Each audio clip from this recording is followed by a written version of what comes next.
పరిశుద్ధ లేఖన భాగాల నుంచి జకరియా గ్రంథము 3వ అధ్యాయము, జకరియా చాప్టర్ 3 ఫ్రమ్ 1 to 10 క్లాస్ వరకు మనం ఉత్తర ప్రతిగా చదువుతున్నాము. 778వ పేజీలో ఉన్నటువంటి జకరియా గ్రంథం 3వ అధ్యాయం. మన మధ్యలో సెలవు ఉన్నది ఉత్తర పద్ధతిగా చదువుకున్నాం. ఒక వచనం తర్వాత మనం అందరూ చదువు వచ్చిన వాళ్ళందరూ కూడా మీ స్వరాలు ఎత్తి చదవాలి. 3వ అధ్యాయము జకరియా గ్రంథము 778వ పేజీ చదువు.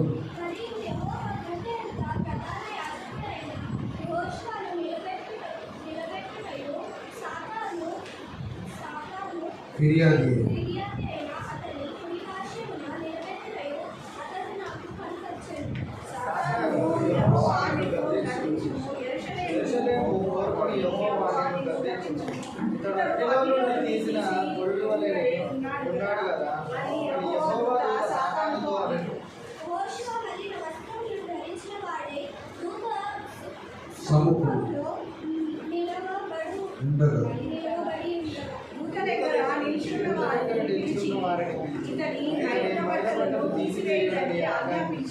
నేను నీ దోషమును పరిహరించి ప్రశస్తమైన వస్త్రముతో నిన్ను అలంకరించుకున్నాను అని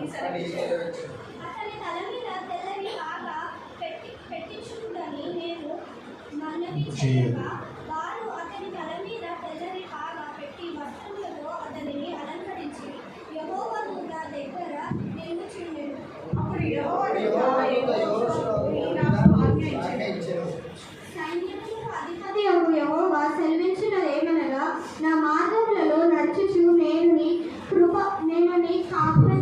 నీకు అప్పగించిన దానిని భద్రముగా గైకొనిన ఎడల నీవు నా మందిరము మీద అధికారివై నా ఆవరణములను కాపాడువాడు మరియు ఇక్కడ నిలువబడు వారికి కలిగినట్లు నా సన్నిధి నిలుచు భాగ్యము నీకిత్తును.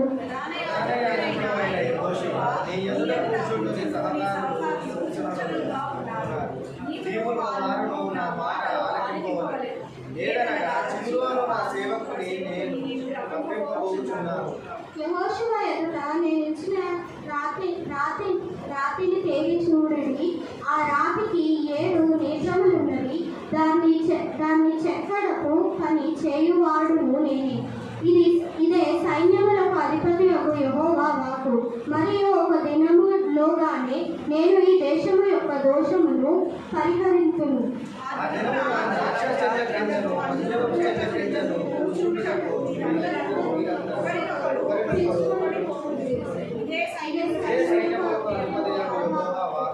దేవుడు తన వార్తను దీవించినగా కూర్చోండి. అందరూ సాక్ష్యం చెప్పేవారంటే సాక్ష్యం పంచుకోండి. సాక్ష్యాలు చెప్పేవారు సాక్ష్యం పంచుకోవాలి.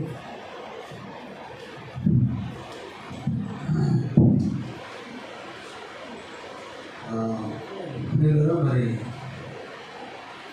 సాక్ష్యము దేవుడు మనందరికి కూడా చక్కగా మనసంతా దేవుడు కాపాడాడు. దేవుడికి మహిమ కలుగుగాక.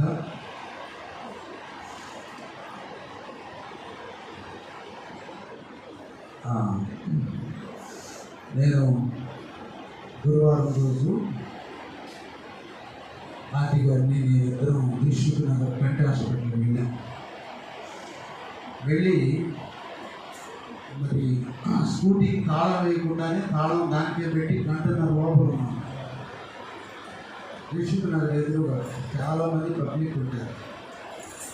తాళం వేసాను అనుకున్నాను, కానీ ఏదో తొందరలో తాళం దానికే పెట్టి లోపల చాలా టైం అయింది, గంటన్నర పైన. సరే ఎందుకు క్షేమంగా దేవుడు చూసుకుంటే తాళం లేదు. ఈరోజు బయటకు పోయిన లాభం లేదు. సీసీ కెమెరాలు ఉన్నా మనకి ఏం ప్రయోజనం? బండి ఆడారు ఉంటాడు, తర్వాత లేట్. సరే నేను ఏం అడావుడు పడకుండా మామూలుగా ఆంటీతో చెప్తే అయ్యో చాలా టైం అయిపోయింది, ముందే దిగేగా నేను అన్నాను. ప్రభావం చెప్తాను వదిలిపెట్టి వచ్చాను తాళం దాన్ని. సరే వెళ్ళి చూస్తే పెట్టే ఖరాబనే ఉంది, తాళం కూడా దానికే తగిలించారు. దేవుని స్తోత్రం ఆయన చాలా మంచి పని చేశామని చెప్పి. చూడండి, దేవుడు నీ వస్తువుల మీద కూడా అధికారం ఎవరికి ఇవ్వడన్నారు. నీ బండి మీద, నీ ఆస్తి మీద, నీ ప్రాణం మీద, నీ బిడ్డ భవిష్యత్తు మీద ఎవరికి కూడా దేవుడు అధికారం ఇవ్వడన్నమాట. ఎందుకు చెబుతున్నానంటే, దేవుని యందు విశ్వాసం ఉంచువాడి దేనిని కూడా కోల్పోడు. దేనిని కూడా కోల్పోడు. అది తిరిగి దేవుడు మళ్ళా నీకు ఇస్తాడు. యోబు తన ఆస్తి అంతా కోల్పోయాడు. అవునా కదా? మీరు అడగాలి సత్యం. తన ఆస్తి అంతా పోగొట్టుకోడు. కానీ అతడు తన హృదయంలో ఎన్నడూ కూడా ప్రభువుని దూషించలేదు. బయట పోతే పోయింది అనుకోవచ్చు, పోయితే పోయింది. మానవులంగా ఈ లోకంలో కొంత నిరుత్సాహపడతాం, ఏదో నా బయట పోయింది. కానీ దేవుడు దాని మీద భద్రత ఏర్పాటు చేస్తాడు. దాని చుట్టూ కంచి వేస్తాడు. దాని చుట్టూ అది ఆ దొంగిలించే వ్యక్తికి మనసు లేకుండా దాన్ని చూసినప్పుడు ఒక భయం ఏర్పాటు చేస్తుంది. గంటన్నర తాళాలు పెట్టి బండి అంటే హ్యాండ్ ఓవర్ చేసినట్టే కాబట్టి ఎన్ని సీసీ కెమెరాలు అయితే ఎవరు తీసుకుంటే అబ్బాయి ఈ బండి నీదా అని అంటారా? అనరు. అవునా? తీసుకెళ్ళిపోతారు. నేను అప్పుడు అనుకున్నాను, ప్రభా నా బండి మీద కూడా నీ దేవదూతలు కాపలా పెట్టావా? ఏదైనా చిన్న చిన్న కాదు, రోడ్లు కాదు, పెద్ద దురుచుకున్నారంటే చాలామంది ప్రజలు బళ్ళు, పెద్ద హాస్పిటల్ అది. అలాగే దేవుడు మనల్ని, మన ఆస్తిని కూడా దేవుడు కాపాడు. సపోజ్ ఏదైనా పోతే దేవుడు ఇస్తాడు. ఎంతమంది మన మందిరంలోకి వచ్చి కంప్లైంట్ చేసినప్పుడు బంగారం పోయినట్టు, పిల్లలు వెళ్ళిపోయారంటే, పిల్లలు పారిపోయారంటే, ఎటు వెళ్ళిపోయారో తెలియదు. ప్రార్థన చేసినప్పుడు దేవుడు మన ప్రార్థన ఆలకించి వాళ్ళ బంగారం వాళ్ళకి ఇవ్వడం జరిగింది. వాళ్ళ పిల్లలు తిరిగి ఇంటికి వచ్చారు. యోబు ఎన్నడూ కూడా తోమకలేదు.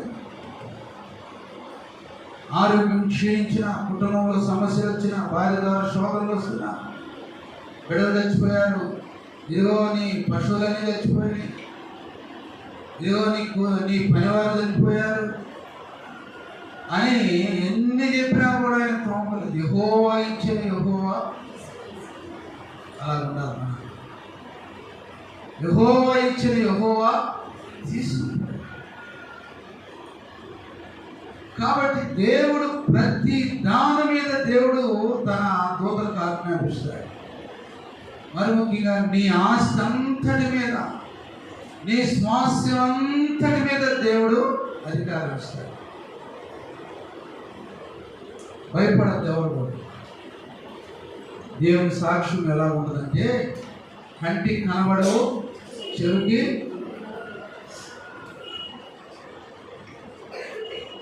నా బండి ఆర్సి ఎక్కడ పెట్టానో గుర్తు రావట్లేదు. ముందు ఇంట్లోనే ఉండదు, ఎక్కడ పెట్టానో గుర్తు రావట్లేదు. వాళ్ళు ఏమంటారు, ఆర్సీ ఉంటేనే ట్రాన్స్ఫర్ చేయొచ్చు, ఆర్సీ ఉంటేనే ట్రాన్స్ఫర్ చేయాలి, ఆర్సీ లేకపోతే మళ్ళీ పోలీస్ కంప్లైంట్ ఇవ్వాలి. బస్ స్టాండ్లో, రైల్వే స్టేషన్లో నా బ్యాగ్ పోయిందండి, దాంట్లో ఆర్సీ ఇంకేదో అబద్ధాలు చెప్పి ఎఫ్ఐఆర్ చేయాలి. సరే, మొన్నటి నుంచి వెతుకుతున్నాను లాస్ట్కి నిన్న దొరికింది. దేవుడు చక్కని కార్యాలన్నీ కూడా సరళం చేస్తాడు. హల్లెలూయా. కాబట్టి ఎవరు కూడా భయపడదు, ఎవరు కూడా భయపడకూడదు. షారోను పుష్పమా శూలం మీది, షాలేము రాజుకు శూలం మీది. షారోను పుష్పమా శూలం మీది, చాలేము రాజుకు ప్రాణేశ్వరి వధువు సంగమా ప్రేమకు ప్రతిరూపమా ప్రేమకు ప్రతిరూపమా ప్రేమకు ప్రతిరూపమా వ్యూహిత సైన్య సమభీకరా రూపిణి నీవే ప్రాణేశ్వరి వ్యూహిత సైన్య సమభీకరా రూపిణి నీవే ప్రాణేశ్వరి ఊహాగానాలు నీ రూపమై ఉర్రుతలాడేను నీ రాజులో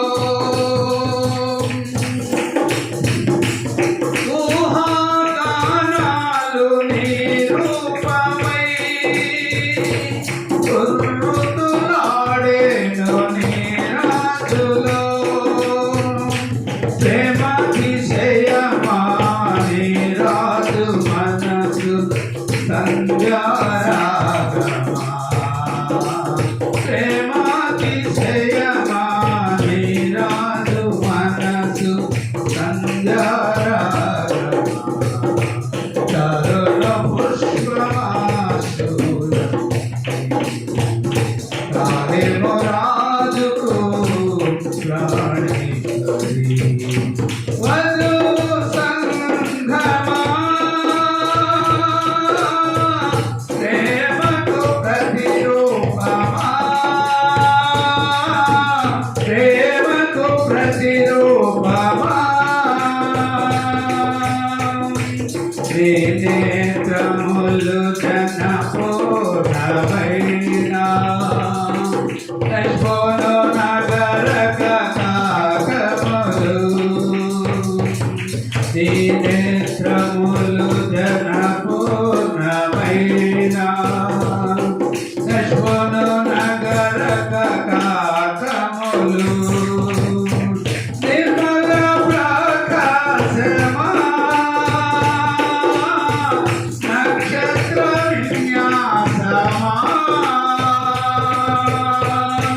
నిర్మల ప్రకాశమా నక్షత్ర విన్యాసమా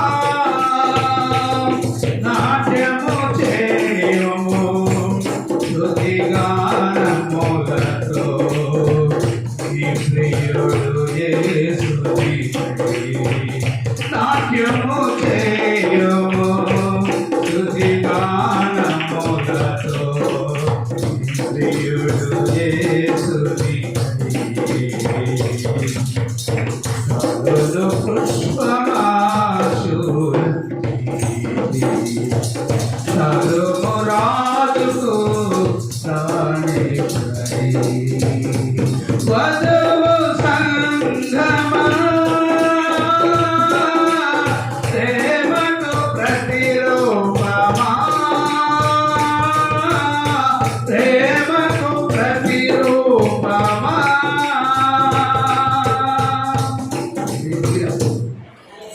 దేవునికి మహిమ కలుగుగాక.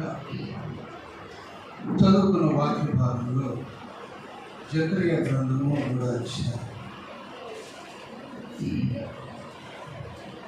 3వ వచనము యెహోషువ మైలు వస్త్రములు ధరించిన వాడై దూత సముఖములో నిలిచి ఉండగా మైలు వస్త్రములను ధరించిన వాడై దూత సముఖములో నిలిచి ఉండగా దూత దగ్గర నిలిచిన వారిని పిలిచి ఇతని మైలు బట్టలు తీసివేయమని ఆజ్ఞాపించి నేను నీ దోషమును పరిహరించి ప్రశస్తమైనటువంటి వస్త్రములతో నిన్ను అలంకరించుచున్నా. పిల్లలు చూడండి, దేవుడు మనలో ఉన్న బలహీనతలు, మనలో ఉన్న మురికి, మనలో ఉన్నటువంటి అపరిశుద్ధతను దేవుడు తీసివేస్తాడు. దేవుని సముఖంలో నిలిచి ఉన్నటువంటి యెహోషువ వస్త్రముల వైపు దేవుని దృష్టి వెళ్ళి దూతలను పిలిచి ఏమంటున్నాడంటే, యెహోషువ ధరించినటువంటి మైలు వస్త్రములు, మురికి వస్త్రాలు, దేవుని సన్నిధిలో నిలిచి ఉంటే దేవుడు మనకి ఏది తీసివేయాలో ఏది ధరింపు చేయాలో ఆయనే చేస్తాడు. కానీ దేవుని సన్నిధిలోకి వచ్చిన తర్వాత దేవుడు పని ఏంటంటే మనల్ని పరిశుద్ధపరచు, మనల్ని పవిత్రపరచు, మనల్ని పరిశుద్ధతలోకి నడిపించు. నేను తెల్ల బట్టలు వేసుకున్నాను కానీ నా హృదయం ఎలా ఉందో, ఎంత మైలుతో ఉందో దేవుడికి తెలుసు. ఇక ఈ భాగంలో ప్రధాన యాజకుడైనటువంటి యెహోషువ నిలబడి ఉంటే, ఎవరైనా ప్రధాన యాజకుడు నిలబడేటువంటి వాడు, ప్రార్థించేటువంటి వాడు, ప్రవచనం చెప్పేటువంటి వాడు. సాతాను ఫిర్యాదు అతని కుడిపార్శ్వనుండి అతడు నాకు కనబడెను. తర్వాత సాతాను యెహోవా నిన్ను గద్దించును, యెరూషలేము కోరుకొను, యెహోవా నిన్ను గద్దించును. ఇతడు అగ్నిలో నుండి తీసిన కొరవిని వలె ఉన్నాడు కదా అని యెహోవా దూత సాతానుతో అనెను. యెహోషువ మలిన వస్త్రములను ధరించినటువంటి వాడై దూత సముఖములో నిలవబడి ఉండగా దూత దగ్గర నిలిచిన వారిని పిలిచి ఇతని మైలు బట్టలు తీసివేయండి ఆజ్ఞాపించారు. ఒకవేళ భూతత్వం పెట్టి చూసినా ఏదైనా ఒక చిన్న తప్పు కనపడినా దేవుడు నిన్ను పరిశుద్ధపరుస్తాడు. కానీ నిలబడాలి, దేవుని సన్నిధిలో నిలబడాలి, దేవుని వాక్యంలో నిలబడాలి. యోహాను సువార్త 3వ అధ్యాయం 15వ అధ్యాయంలో, నేను నిజమైనటువంటి ద్రాక్షవల్లి, నా తండ్రి వ్యవసాయం, నాలో ఫలింపని ప్రతి తీగ ఆయన ఏం చేస్తాడు, తీసి పారవేస్తాడు. ఫలించే తీగ బహు ఫలించుతారు. నా యందు మీరును మీ యందు నా మాటలు నిలిచి ఉంటే మీకు ఏది కావాలో అది అడగండి, నేను మీకు ఇస్తానన్నాడు. ఇది వాక్యము సత్యమైంది. కానీ నాకు వేరుగా ఉన్న మాత్రం మీరేమి చేయలేదు. అది దేవుని వాక్యంలో ప్రధానమైనటువంటి మాట. నాకు వేరుగా ఉండి మీరేమి కూడా చేయలేరు, మీరేమి కూడా చేయలేరు. నా యందు మీరును మీ యందు నా వాక్యము నిలిచి ఉంటే మీకు ఏది కావాలో అడగండి, నేను మీకు ఇస్తాను. అది మీకు అనుగ్రహించబడను. దూతకు కనబడుతూ ఉంది. మైల వస్త్రాలు ధరించిన యెహోషువ ప్రధాన యాజకుడు. దేవుని దూతలు ఆజ్ఞాపిస్తున్నాయి, ఇదిగో ఇతని మైల వస్త్రములు తీసివేయండి, తెల్లని బాగా చుట్టండి. పరిశుద్ధుడు పరిశుద్ధుడు. యెహోషువ యెషయా గ్రంథం 6వ అధ్యాయం. అతి పరిశుద్ధమైన స్థలంలో నివసించాడు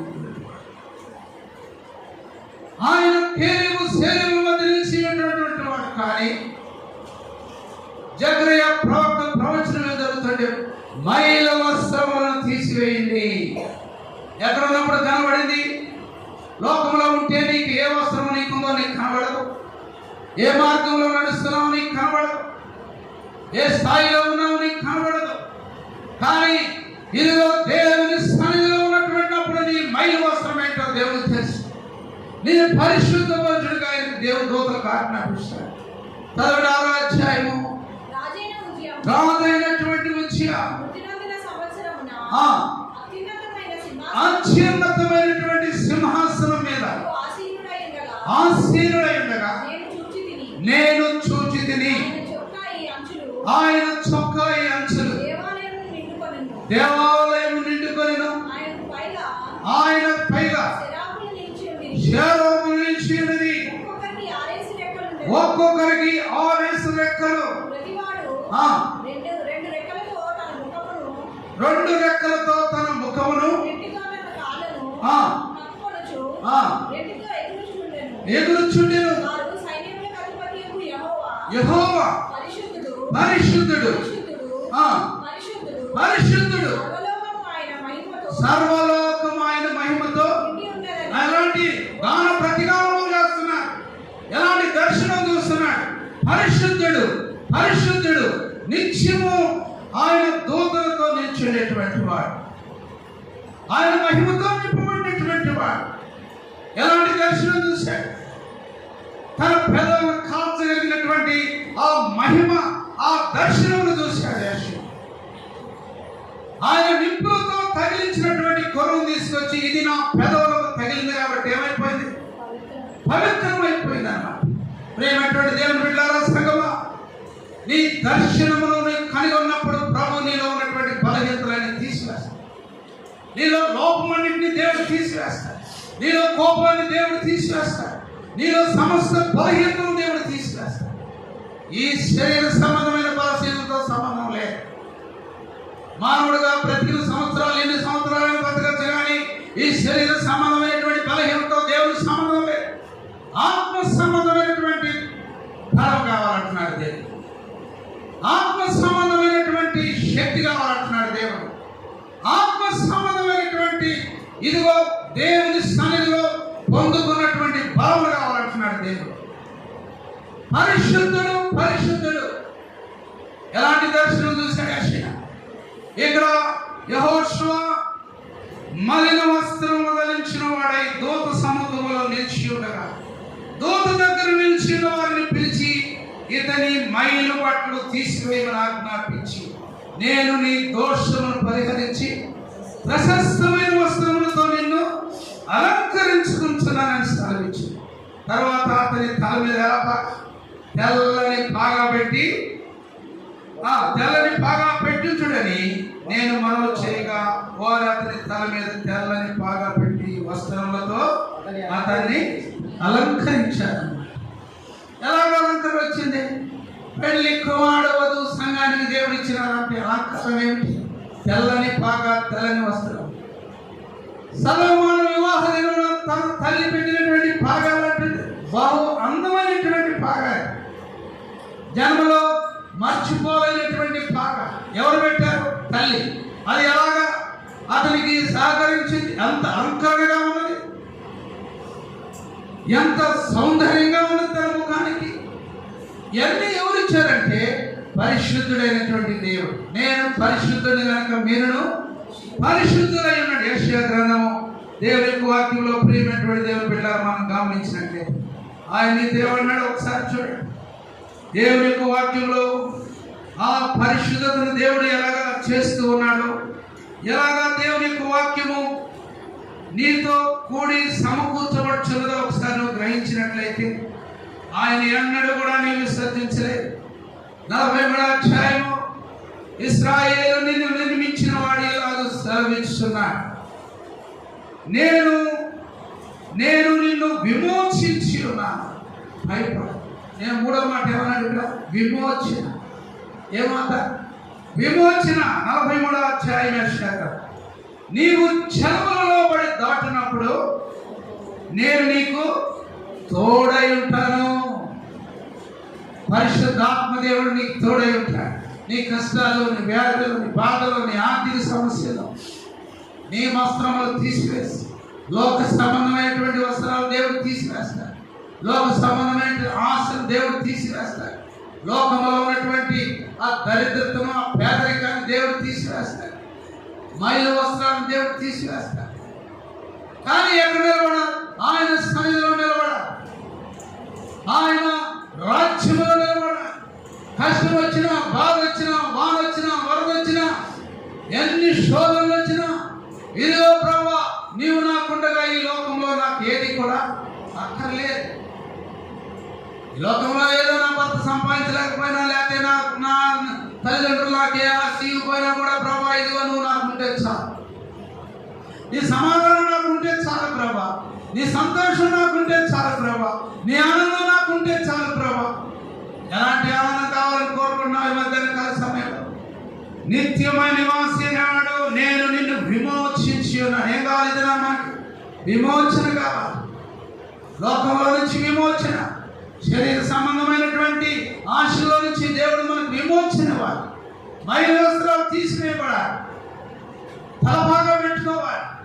మన శరీరంలో ఉన్న దేవునికి అయిష్టమైంది ఏది కూడా మనలో ఉండకూడదు అంటున్నాడు దేవుడు.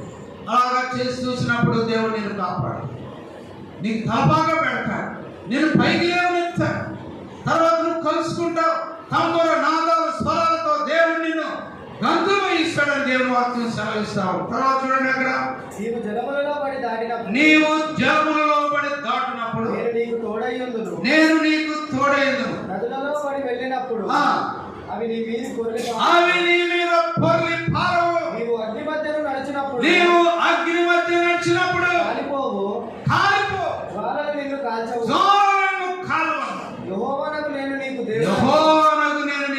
దేవుడను, ఇశ్రాయేలు పరిశుద్ధ దేవుడనైన నేనే, పరిశుద్ధుడైనటువంటి నేనే నిన్ను రక్షించువాడను.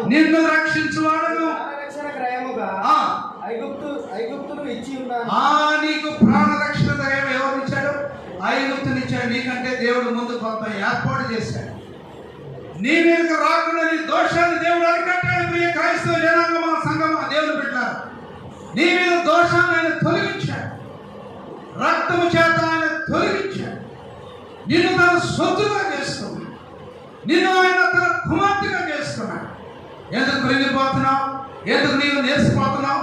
ఎందుకు నీవు ఏడుస్తున్నావు? ఎందుకు నీవు దుఃఖపడుతున్నావు? ఎందుకు నీవు ఎవరు లేరనుకొని నిరాశపడుతున్నావు? ఈ మధ్యకాల సమయంలో పోరాడుతున్నాడు. యెహోషువ మైలు వస్త్రములు ధరించిన వాడైన దేవుడు చూసినప్పుడు, ఇదిగో తన వస్త్రమును దేవుడు తెల్లని వస్త్రాలు తీసివేశాడు. ఈ పాపములు క్షమించేటువంటి, ఈ దోషములన్నింటినీ క్షమించేటువంటి, నీ సంకటములన్నింటినీ కుదుర్చేటువంటి, కానీ నువ్వు ఆయన సన్నిధిలో నిలకడగా ఉండాలి. చూడండి, దేవుని యొక్క వాక్యంలో యెషయా గ్రంథము 44వ అధ్యాయము 21వ వచనములో యాకోబు ఇశ్రాయేలు వీటిని జ్ఞాపకం చేసుకుంటున్నావా? కొన్నిసార్లు నీ జ్ఞాపకం అయిపోతుంది, కొన్నిసార్లు దేవుడు చేసిన మేళమైపోతుంది, కొన్నిసార్లు ఎందుకు బలహీనరాలు అయిపోతున్నావు? ఎందుకు బలహీనుడు అయిపోతున్నావు? చిన్న చిన్న సమస్యలకు ఎందుకు కృంగిపోతున్నావు? చదవండి దేవుని యొక్క వాక్యము. యాకోబు ఇశ్రాయేలు వీటిని మాత్రమే జ్ఞాపకం చేసుకో. ఏంటిది? కొన్నిటిని మాత్రమే జ్ఞాపకం చేసుకో. అన్నిటిగా దేవుని హస్తమునలాగా తాకి, దేవుని హస్తమునలాగా లేవనెత్తింది, దేవుని హస్తము నా బిడ్డలు ఎలాగా దీవించింది, వీటిని మాత్రమే జ్ఞాపకం చేసుకో. యాకోబు, ఇదిగో ఒక టైంలో నువ్వు చాలా దూరం అయిపోయా, మోసం చేసినటువంటి వాడిని జ్ఞాపకం చేసుకోవాలి. చదవండి, నీవు నా సేవకుడు. ఏమన్నాడు? నీవు నా సేవకుడు అని నేను నిన్ను నిర్మించి తిని. ఇశ్రాయేలు, నేను నీకు సేవకుడవై ఉన్నాను. నీవు నాకు సేవకుడవై ఉన్నావు, నేను నిన్ను మరిచిపోదాను. 22 మంచు విడిపోవునట్లుగా, మంచు విడిపోవునట్లుగా నేను నీ అతిక్రమములను మబ్బుతో ఉన్నట్లుగా నీ పాపములను తుడిచి. ఎవరి మాటలు చదువుతున్నా? మైలు వస్త్రమును తీసివేసినటువంటి దేవుడి మాటలు నీతో మాట్లాడుతున్నాడు. ప్రియ సహోదరుడా, నేను నిన్ను విమోచించి ఉన్నాను. నా యొద్దకు తిరిగిరా. నీవు రానుద్దేశించిన నా యొద్దకే తిరిగిరా. ఎన్నాళ్ళు మట్టుకుని వాటి ఇటు తిరుగుతావు. యెరూషలేము కుమారి, ఇదిగో త్రోసివేయబడినటువంటి నా కుమారుడా, ఎన్నాళ్ళు మట్టుకు అటు ఇటు నువ్వు తిరుగుతావు. నువ్వు రానుద్దేశిస్తే నా యొద్దకే. ఈ లోకంలో నీకు ఎక్కడ స్థావరం లేదు, ఈ లోకంలో ఎక్కడ నీకు బ్రతుకు లేదు, ఎక్కడ నీకు క్షేమం లేదు. దేవుడు ఏమంటున్నాడు? ఇశ్రాయేలు, నీవు నాకు సేవకుడు అయి ఉన్నాడు. యాకోబు ఎలాగ మారాడు? ఇశ్రాయేలుగా మారాడు. దేవునితోనూ మనుషులతోనూ పెనుగులాడే కాబట్టి నీ పేరుకేంటి? ఇశ్రాయేలు కాదు నీ పేరుగా, యాకోబు కాదు నీ పేరేంటి? ఇశ్రాయేలే. ఎందుకంటే నీవు మనుషులతో దేవునితో పోరాడి గెలిచావా? ఓ ఇశ్రాయేలు, నీ భాగ్యమంకృతి, నిన్ను పోలినవాడు ఎవడు? ఇక్కడ ఎవడున్నాడు? మంచు విడిపోనట్లుగా నేను నీ అతిక్రమములను, మబ్బు కలిగిపోనట్లుగా నీ పాపములను ఏమంటా? ఇదిగో బిషప్ గారు ప్రార్థన చేస్తే నీ పాపములు పోతాయి. రెవరెండ్ గారు వచ్చి నిన్ను తల మీద చేసి వస్తే నీ దోషములు బాధ నో. కేలీయులు శేలీయుల మీద పరలోక సైన్య సమూహంతో ఇదిగో యెహోషువ మైలు వస్త్రము తీసివేసిన దేవుడు మాత్రమే నీ పాపములను పరిహరించగలుగుతాడు, నీ దోషములను తీసివేయగలడు. ఎలాగంటే ఉదాహరణ చెప్పాడు. ఇది అక్కడ ఏమన్నాడు చూడండి, మంచు విడిపోనట్లుగా. పొద్దున తెల్లవారుజామున డిసెంబర్ మాసంలో మంచు బాగా పడుతుంది, కొంత ఎండ వచ్చిన తర్వాత ఏమైపోతుంది, తొలగిపోతుంది. అలాగా దేవుడిని పాపముని దోషము తీసివేస్తాడు. తర్వాత మబ్బు తొలగిపోనట్లుగా నీ పాపమును తుడిసివేసి నిన్ను నేను విమోచించి ఉన్నాను. నా యొద్దకు రా. వస్తావా? దేవుని దగ్గరకు వస్తావా సహోదరుడా? దేవుని వాక్యం వింటున్నటువంటి నా ప్రియ సహోదరి సహోదరులారా, ఆయన నిన్ను తీసుకొని తన సన్నిధిలో కూర్చోబెట్టి నీలో ఉన్నటువంటి నీ మైలు వస్త్రాలను తీసివేసి నీకు సంతోషగానములో ఆయన చేర్చుకోనటువంటి నీకు కనబడుతున్నటువంటి అని దేవుడు తీసివేయగలుగుతాడు. విస్తారమైన సబ్బు రాసుకుంటే నీ దోషం నాకు ఎలా కనబడుతున్నా? మా చూడండి, ఇర్మియా గ్రంథం 2వ అధ్యాయం అక్కడ ఏమన్నాడో చూడండి. నీవు క్షామముతో కడుక్కొనెను. 22వ వచనం, నీవు క్షామముతో కడుక్కొనెను, విస్తారమైనటువంటి సబ్బు రాసుకొనెను, నీ దోషము నాకు ఎలా కనబడుతుంది? బైబిల్ తెరిచి చూడండి. నీ దోషము మరకవలే నాకు నీ దోషము నాకు ఎలా కనబడుతుంది? కనబడుతుంది. దేవుని చిత్తం లేకుండా నీవు ఎన్ని రాసుకున్నా ఎక్కడికి వెళ్ళినా ఏ ప్రయోజనం లేదు. నీ దోషం ఎలా కనబడుతుంది? మరకవలే కనబడుతుంది. ఇది ప్రభు అయినటువంటి ఇశ్రాయేలు యొక్క దేవుని యొక్క మార్పు. కాబట్టి ప్రియమైనటువంటి దేవుని బిడ్డలారా, నువ్వు దేవుని సన్నిధిలో నిలిచి ఉంటే నీలో ఉన్న మైలు వస్త్రాలు దేవుడు తీసివేస్తాడు. చిన్న చిన్న బలహీనతలను దేవుడు ముడతాడు. అలాగనే ఆఖరిలో మనం చదువు జకరియా గ్రంథం 3వ అధ్యాయము, ఇదిగో నేను రప్పించబోతున్నా. 9వ వచనం, యెహోషువ ఎదుట సేవించిన రాతిని తేరి చూడండి, ఆ రాతి 7 నేత్రములు ఉన్నవి, చెక్కడపు పని చేయవాడను నేను. ఇది సైన్యములకు అధిపతి యెహోవాకు మరియు ఒక దినములో నేను ఆ దేశము యొక్క దోషము ఒక్క రోజులోనే నీ పాప పరిహారం, నీ దోషాన్ని తీసేసి ఆ దినమున ద్రాక్ష చెట్ల క్రిందను అంజూరపు చెట్ల క్రిందను కూర్చున్నటకు మీరందరూ ఒకరినొకరు పిలుచుకొని పోరు. ఇదే సైన్యములతో కలిసి సంతోషము సమాధానం ఒకే చోట కూడుకొని ప్రభువు స్తుతించే అనుభవం. నీ కుటుంబంలో ఎన్నో శోధనలు, ఎన్నో చెలరేలు, ఎంతో తిరుగుబాటు కనబడుతుంది. కానీ మైలు వస్త్రాలు దేవుడు తీసివేసిన తర్వాత దేవుడు మబ్బు పోనట్లుగా, మంచు విడిపోనట్లుగా నీ పాపములను పరిహరించిన తర్వాత నేను కేరేబుల మధ్య నిలిచి ఉన్నప్పుడు కారుతో నింపబడి నీ పిల్లలకు తగిలితాను. అయ్యో నేను అపవిత్రుడని కేకలు వేసే రీతిగా ప్రభు నేను దర్శించబోతున్నా. ఆయన సన్నిధిలో నిలిచి చూడండి. ద్రాక్షావళి తీగలో నిలిచి ఉంటేనే కానీ ఎలాగ ఫలించదో, దేవుని సన్నిధిలో నువ్వు నిలిచి ఉంటేనే కానీ దేవుడు నిన్ను పరీక్షిస్తాడు, నిన్ను లేవనెత్తుతాడు, నిన్ను దిద్దుతాడు. నీ మైలు వస్త్రాన్ని, నీ శాపాన్ని దేవుడు తీసివేసి ఆయన చేతిలో సొత్తుగా తీసుకుంటాడు. నీవు నా సొత్తు, నేను నా అరచేతుల్లో నేను చెప్పుకోడు. ఇదే యెహోవా. కాబట్టి ప్రియమైనటువంటి దేవుని బిడ్డలారా, మనము దేవుని సన్నిధిలో నిలబడినప్పుడు మన మైలు వస్త్రాలు, మన బలహీనతలు, మన పరిశుద్ధత, మన లోటుపాట్లన్నీ దేవుడు సరి చేస్తాడు. వెంటనే దేవుని శక్తిని ఆవరించు, దేవునికి సహాయం చేస్తాడు. నీ దుఃఖ దినములన్నీ సమాప్తమైపోతుంది, నీ ఏడుపంతా సమాప్తమైపోతుంది. ఒకరోజు నువ్వే రాణివై రాజభూషణంలో ధరించినటువంటి వ్యక్తిగా నీవు దేవుని సన్నిధిలో కనపడతావు. దేవుడు నిన్ను బట్టి స్తుతించబడతాడు. దేవదూత నిన్ను చూసి సంతోషిస్తున్నాడు. ఒకరోజుదే కాదు, దేవుడిని పాపమును మంచు విడిపోనట్లుగా, మబ్బు తొలగిపోనట్లుగా నేను ఆయన పాప పరిహారంగా చేసి నీ దోషములు క్షమించి తన బిడ్డగా నీకు మంచి వస్త్రాలు ఇచ్చి నీ తలకి తలపాగా పెట్టి ఆయన గుడి పాల్సిన ఆయన సన్నిధిలో నేను చేర్చుకుంటాను. ప్రార్థన చేసుకున్నాను.